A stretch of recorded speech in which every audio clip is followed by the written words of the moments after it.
இல்ல அதாவது நான் நம்ம நண்பர் ராம்கி அவர்கள் இந்த ஒரு டிபேட்டை மனசுல வச்சுக்கிட்டு நம்முடைய வெளியுறவு கொள்கை முழுமையாக மோடி அவர்களால் தோல்வி அடைந்து விட்டது, உலக நாடுகள்ல நம்ம இன்னைக்கு தனிமைப்படுத்தப்பட்டிருக்கோம்னு நீங்க சொல்றீங்க.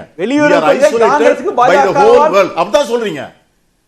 நான் அப்படி சொல்ல இல்ல நீங்க சொல்ற ஆர்குமெண்ட் என்னன்னா the whole world has isolated India.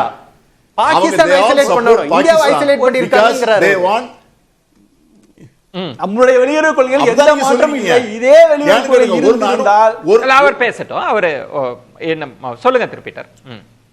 நான் முடிச்சறேன். அதாவது every alternative day our prime minister is on tour.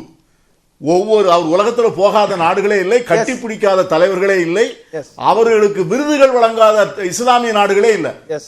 Saudi Arabia has given him the best friend of Islamic country. ஏன் துருக்கி தரல? கத்தாருடைய மன்னர் அவருக்கு கொடுத்திருக்காரு. நீங்க என்ன சொல்றீங்க? இவ்வளவு பெரிய சப்போர்ட், இவ்வளவு பெரிய இருந்த போதிலும் கூட இன்னைக்கு ஒருத்தர் கூட நீங்க சப்போர்ட் பண்ணலன்னு நீங்க சொன்னால் அது மோடியினுடைய 12 ஆண்டு கால அரசு டோட்டல் ஃபெயிலியர்னு அர்த்தம்.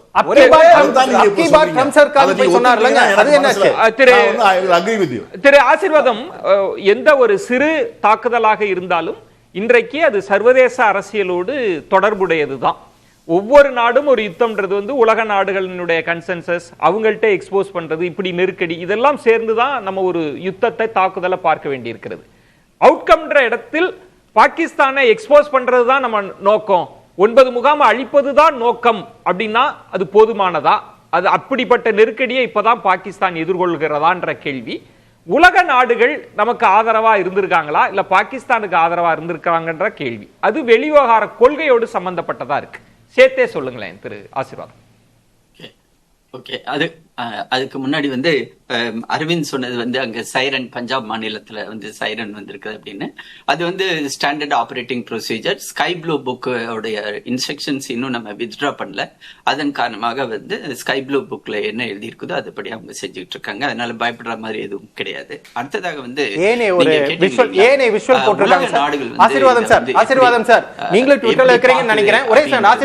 அதாவது உலக நாடு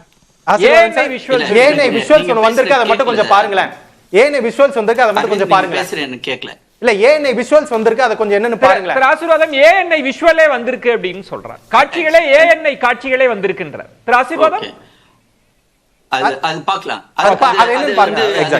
கவர்மெண்ட் சார்பில். ஓகே, அதை பார்ப்போம். அடுத்ததாக உலக நாடுகள் இதை எப்படி பார்த்தது, எப்படி அணுகுனது அப்படின்றத பார்த்தா, இஸ்லாமிய நாடுகளுடைய கூட்டமைப்பு OIC அவங்க கூட பாகிஸ்தானுக்கு துணை நிக்கல. எல்லாரும் எதிர்பார்த்தது என்னன்னா OIC முழுக்க முழுக்க சப்போர்ட் பண்ணுவாங்க பாகிஸ்தானுக்கு அப்படின்னு. அந்த இடத்துல கூட அவங்களுக்கு தெரிஞ்சிருக்குது பாகிஸ்தான் பண்றது தவறான ஒரு அணுகுமுறை. அதனால துருக்கியை தவிர எந்த ஒரு நாடுமே பாகிஸ்தானுக்கு துணையாக இல்லை. அதாவது நான் இஸ்லாமிய நாடுகளை பத்தி சொல்றேன். அதே சமயத்துல இந்தியாவை பொறுத்தவரை நாம் அனைத்து நாடுகளுடைய வெளிவிவகாரத்துறை அமைச்சர்கள், அவங்களுடைய பிரதமர்கள், அவங்களுடைய ஜனாதிபதிகள், அவங்களுடைய டெல்லியில உள்ள அம்பாசிடர்ஸ், அது G7 கண்ட்ரியாக இருந்தாலும் சரி, G20 கண்ட்ரியா இருந்தாலும் சரி, நாம் கூப்பிட்டு அது இந்த ஆபரேஷன் ஆரம்பிக்கிறதுக்கு முன்னாடியே நம்ம அவங்களுக்கு நம்ம அப்ரைஸ் பண்ணியிருந்தோம்.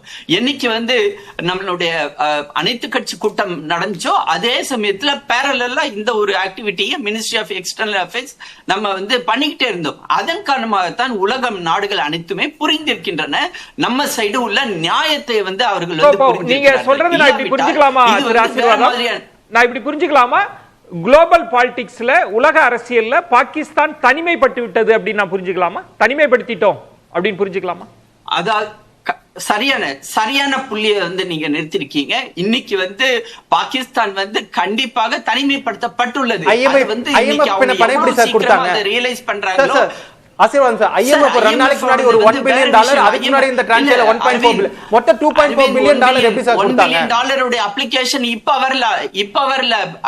அதாவது டிசிஷன் இப்ப வந்திருக்கு. கொடுத்தது பல மாதங்களுக்கு முன்பு கொடுத்தது. அப்ளிகேஷன் எப்ப வேணா போட்டுக்கலாம். டிசிஷன் எப்ப வந்துச்சு? டிசிஷன் அப்ப நோ அந்த அஜெண்டால ஏற்கனவே சேர்த்தப்பட்டது.